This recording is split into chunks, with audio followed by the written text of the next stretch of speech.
Hey everyone, Isaac Coverstone here. So, big thank you to everyone who supported the podcast and the TikTok channel this holiday season. December is one of the biggest months ever for downloads of the podcast. Naked Pentecostalism available wherever you get your podcasts. You can also just Google it, stream it right off the Podbean website. So I appreciate everyone checking that out. The traffic has really gone up. And I think that's part and due to TikTok presence and new people being aware of it. Secondly, something I wanted to bring up again, most of you are going to go into a holiday dinner tomorrow or tonight, the next day. People start getting up in your face about their beliefs. Something you can bring up that they're not going to have an easy answer for is, the Bible has not changed a great deal since the 3rd century. There's been minor differences here and there given translation problems and whatever. That's a different conversation, but for the most part, the core ideas have not really been altered to any real extent over 1800 years.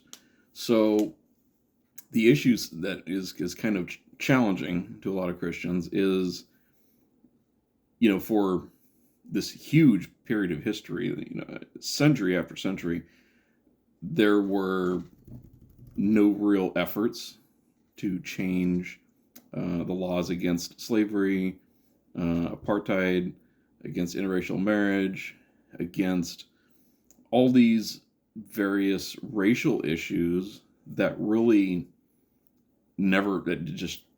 there was no real effort to change them for a long, long time, including this time period where everyone had access to the Bible. And yet, it takes us until mid 20th century to get a lot of these reversed and pushed back, not just in the United States, but in multiple countries. So, we have the United States that was allegedly founded by these very, very, wouldn't say extremists, but they were extremist Christians in the sense that they wanted to separate from the Church of England and they wanted to do their own thing. So they, they didn't have these regulations against slavery. They didn't have this modern sense of, interracial marriage is perfectly fine.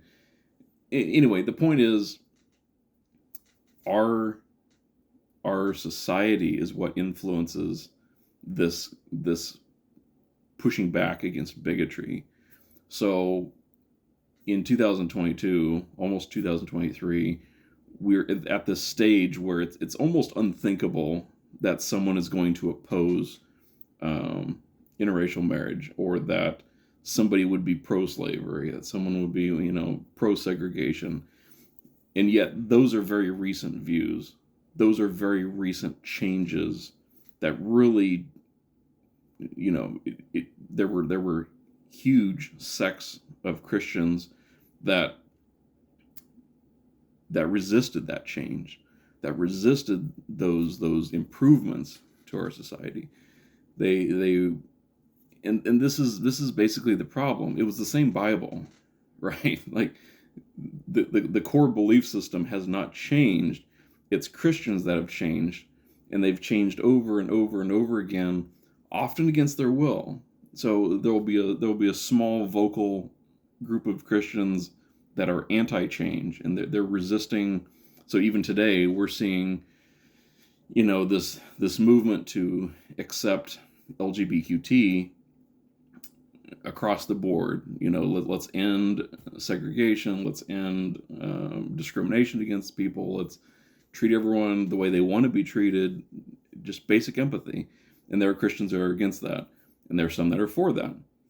And so 25 years from now, we may view the people that were anti-gay and anti-trans as the same way that we today view people 100 years ago who were pro-slavery, who were pro-apartheid, who were, pro-segregation. And so it's like incrementally we're pushing Christians to change and update their views, and the ones that adapt and are willing to, become better, really, if we're being honest, through becoming better people, then that aspect of religion is maintained. The ones that resist, namely those Mormons, JWs, Westboro Baptists, Pentecostals, some Pentecostals, they get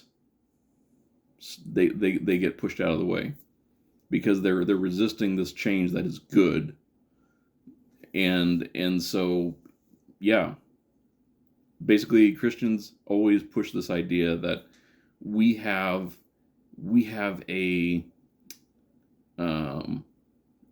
we have this moral system that's objective, that's fixed, and it never changes. But in reality, history shows us that they've changed their views on these crucial societal issues over and over and over again, often against their will. Often, we're having to let the old guard die off, and the younger generation comes up and says, you know what, it's totally cool that we made this change, and then it gets accepted and it becomes a part of their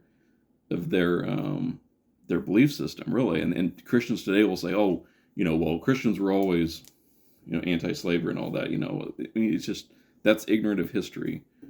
And so that's the thing to bring up is, hey, look, you guys are the ones changing. Society is making these improvements, and we're having to drag you guys along with it against your will, basically. But yeah, so the people that are anti-gay, anti-trans, just giving people equal treatment, they're just bigots. Let's just call them for what they are. They're bigots. And we need to keep pushing, because inevitably they will lose. That's it. So yeah, thanks for watching, guys. Again, appreciate all the viewership, appreciate all the feedback, the comments. I appreciate everyone that likes and shares and shows it to your friends, because it means a lot to me. Anyway, enjoy the holidays. We will see you in 2023.